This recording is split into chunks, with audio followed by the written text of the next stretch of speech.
আসসালামু আলাইকুম রহমতুল্লাহি ওবরকাতুহ। দুরূদ শরীফ পড়লে কি সওয়াব হবে? এই দুরূদ শরীফটা কখন পড়তে হবে এবং এটা পড়লে কি কি উপকার হয়, আজকে সম্পূর্ণ কিছু আপনাদেরকে বলার চেষ্টা করব ইনশাআল্লাহ। দেখেন, আল্লাহ পাক রব্বুল আলামিন কুরআনুল কারীমের মধ্যে ইরশাদ করেছেন, ইন্নাল্লাহা ওয়া মালাইকাতাহু ইউসাল্লুনা আলান নবী ইয়া আইয়ুহাল্লাযীনা আমানু সাল্লু আলাইহি ওয়া সাল্লিমু তাসলিমা। আল্লাহ পাক নিজে এবং তার ফেরেশতাদেরকে নিয়ে দুরূদ শরীফ রাসূল করিম সাল্লাল্লাহু আলাইহি ওয়াসাল্লামের উপরে পড়তেছেন।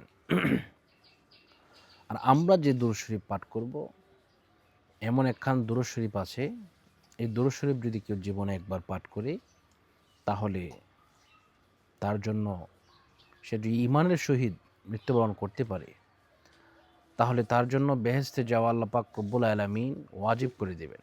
সুবহানাল্লাহি ওয়া বিহামদিহি সুবহানাল্লাহিল আযীম।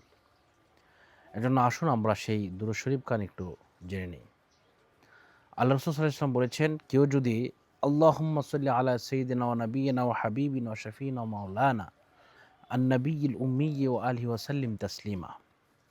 এটা বুখারী মুসলিম এর মধ্যে রওয়ায়াত রয়েছে, বর্ণনা রয়েছে, কেউ যদি আল্লাহুম্মা সাল্লি আলা সাইয়্যিদিনা ওয়া নাবিয়িনা ওয়া হাবিবিনা ওয়া শাফিঈনা ওয়া মাওলানা আন-নাবিয়্যিল উম্মিয়্যি ওয়া আলিহি ওয়া সাল্লিম তাসলিমা, এই দুরূদ শরীফ যদি কেউ জীবনে একবার পাঠ করে, আরেকটি কথা না বললেই নয়, আমরা হয়তোবা অনেকেই জানি আবার অনেকেই জানি না, দুরূদ শরীফ পাঠ করা কিন্তু আমাদের জন্য সুন্নাত।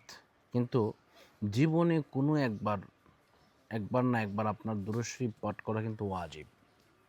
আপনাকে পাঠ করতেই হবে। আপনি যদি পাঠ না করেন, তাহলে আপনি গুনাহগার হবেন। এজন্য রাসূল সাল্লাল্লাহু আলাইহি ওয়াসাল্লামের উপরে দুরূদ শরীফ পাঠ করলে ৩টা বিষয় আমরা সুন্দরভাবে, ৩টা বিষয় থেকে আমরা হাসিল করতে পারি।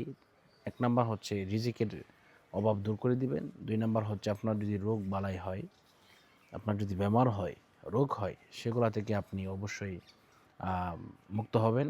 ৩ নাম্বার হচ্ছে আপনাকে যদি কেউ শত্রুতামি করে আপনার খারাপ কাজ করতে চায়, আপনাকে ক্ষতি করতে চায়, এই সমস্ত কিছু আল্লাহ পাক রব্বুল আলামিন ফেরেশতাদের মাধ্যমে অবশ্যই এই সমস্তগুলা ঠিক করে রাখবেন। এজন্য আমরা দুরূদ শরীফ পাঠ করব, কখন পাঠ করব? সবচেয়ে ভালো সময় হচ্ছে ফজরের নামাজ আদায় করার পরে দুরূদ শরীফ পাঠ করা, এরপরে মাগরিবের নামাজ আদায় করার পরে দুরূদ শরীফ পাঠ করা।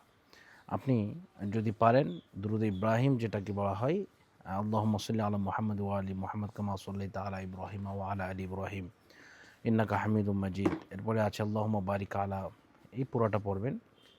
আর যদি কেউ যদি নাই পারেন, কোনো কিছুই নাই পারেন, তাহলে সবচেয়ে ছোট যেটা, সেটা আপনারা পড়ে নেবেন, সাল্লাল্লাহু আলাইহি ওয়াসাল্লাম। ঠিক আছে? এই এতটুকু পাঠ করলেই দুরূদ শরীফ পড়া যে সওয়াব, সেটা আপনি পেয়ে যাবেন। আল্লাহ রাসূল বলেন, মান সাল্লা আলাইয়া ওয়াহিদাতান সাল্লাল্লাহু আলাইহি আশরা, যদি কোনো ব্যক্তি একবার দুরূদ শরীফ পাঠ করে, আল্লাহ পাক রব্বুল আলামিন তার উপরে 10টি রহমত নাজিল করেন এবং 10টি গুনাহ কেটে দেন। সুবহানাল্লাহ। এটি সবচেয়ে বড় একটি ফজিলতের আমল। তো আল্লাহ পাক আমাদেরকে কবুল করুন। আজকের মতো এই পর্যন্তই। আগামী কোনো ভিডিও নিয়ে আপনাদের সামনে হাজির হব ইনশাআল্লাহ। আসসালামু আলাইকুম ওয়া রাহমাতুল্লাহি ওয়া বারাকাতুহু।